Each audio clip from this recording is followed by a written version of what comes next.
দেশের সকল ক্ষমতার অধিকার হচ্ছে জনগণ। শালিখা উপজেলা প্রশাসনের উদ্যোগে গণভোটের ব্যাপক প্রচারণা। বিস্তারিত দেখুন জসীমউদ্দিনের প্রতিবেদনে।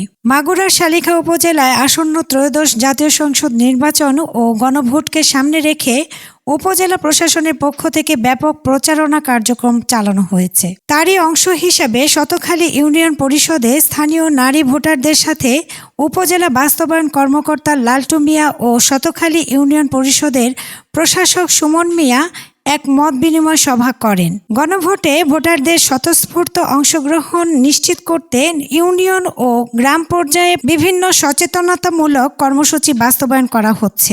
এ বিষয়ে ইউনিয়ন পরিষদের প্রশাসক সুমন মিয়া বলেন, গণভোটের প্রচারণার অংশ হিসেবে মাইকিং, লিফলেট বিতরণ, পোস্টার লাগানো এবং জনসাধারণের সঙ্গে মত বিনিময় সভার আয়োজন করা হয়েছে। উপজেলা প্রশাসনের কর্মকর্তা ও কর্মচারীরা মাঠ পর্যায়ে গিয়ে ভোটারদের গণভোটের গুরুত্ব ও ভোট প্রদানের নিয়ম সম্পর্কে অবহিত করছেন। উপজেলা প্রশাসন সূত্রে জানা যায়, গণভোটকে সুষ্ঠু, অবাধ ও নিরপেক্ষ করতে সব ধরনের প্রস্তুতি নেওয়া হয়েছে।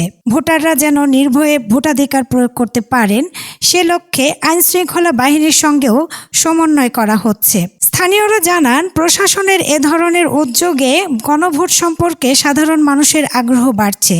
শান্তিপূর্ণ পরিবেশে গণভোট অনুষ্ঠিত হবে এবং জনগণ তাদের মতামত স্বাধীনভাবে প্রকাশ করতে পারবেন। পারুল বণিক ছোঁয়া, এন্টার টিভি নিউজ।